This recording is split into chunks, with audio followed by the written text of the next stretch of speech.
Economics, mathematically the most advanced of the social sciences, is the most backward of the human sciences. This because it systematically overlooks the social, historical, political, psychological, and ecological conditions that in the end are inseparable from economic processes.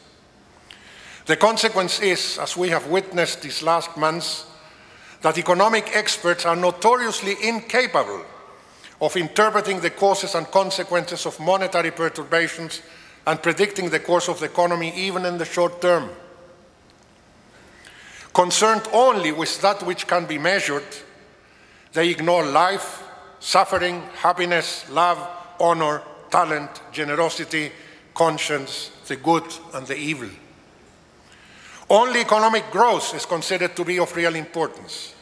Hence, economics can be used to measure poverty in monetary terms, but ignoring the subordination, the humiliation, and the pain that the poor experience. The situation is evidently absurd because what is intended is to solve problems of the 21st century that have no precedent with economic theories of the 19th century. The neoclassical economy still being taught in most universities has nothing to do with today's real world. For the 21st century, we need a 21st century economy. And this must be a relational economy that recognizes itself as an inseparable subsystem of a larger and finite system, the biosphere.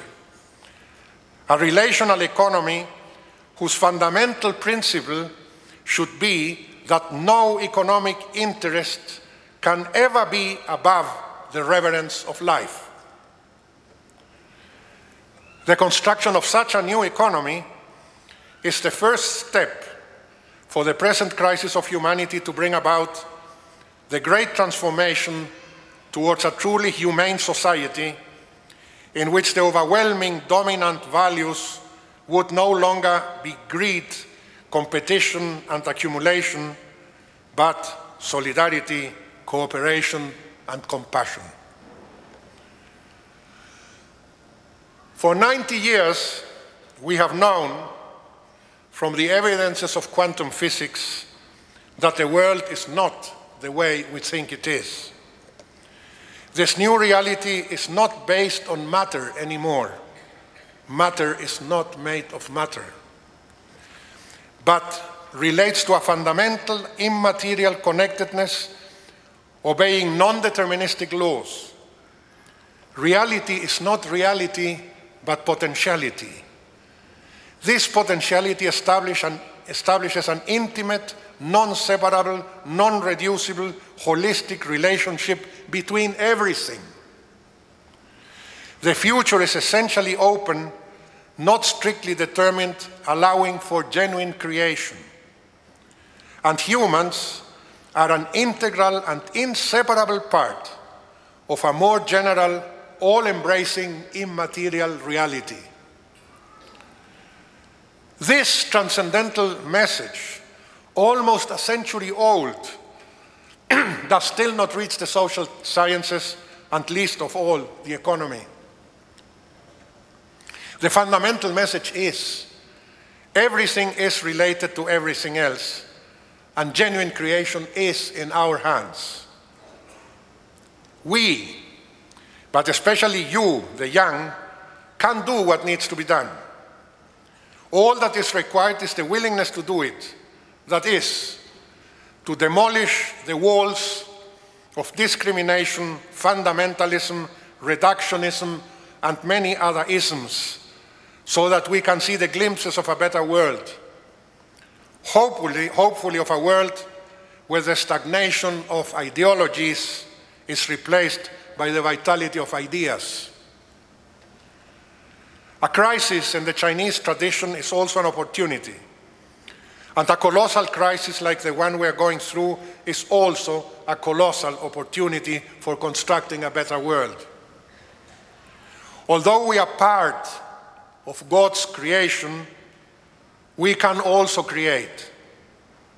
In fact, I have never been convinced that creation was a program that God completed.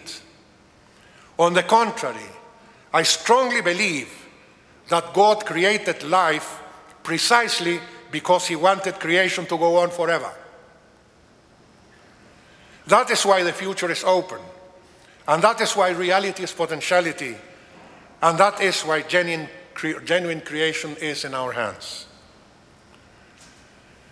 The opportunity that a crisis of humanity gives us is to fundamentally reconceive ourselves, our relations, our values, our conducts, and our beliefs. But in doing so, we must know what we are looking for and what we want to achieve.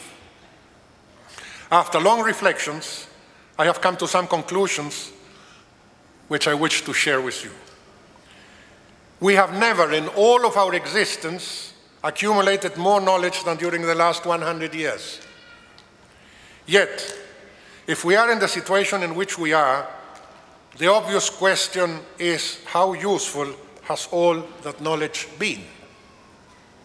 It seems to me that the answer is that we have reached a point in our human evolution in which we know a lot, but we understand very little. Let me illustrate what I mean by this. We can achieve knowledge about almost anything we want. We can, for instance, study everything there is from a theological, anthropological, sociological, psychological, and even biochemical perspective about a human phenomenon called love. The result will be, of course, that we will know everything that can be known about love. But we will sooner or later discover that we will never understand love unless we fall in love. We will realize that knowledge is not the road that leads to understanding.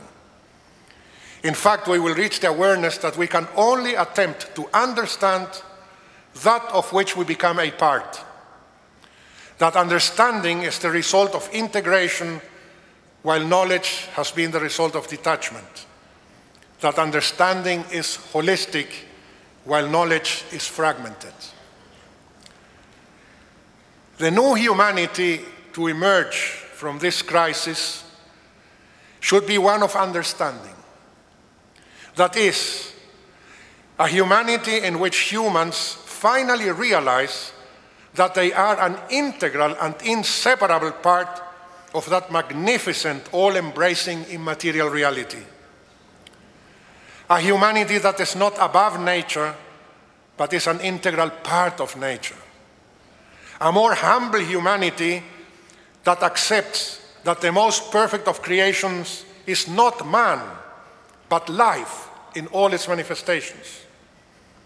A humanity like the one conceived by Francis of Assisi, where sun and moon and wolf and clouds and trees and birds and woman and man are all brothers and sisters.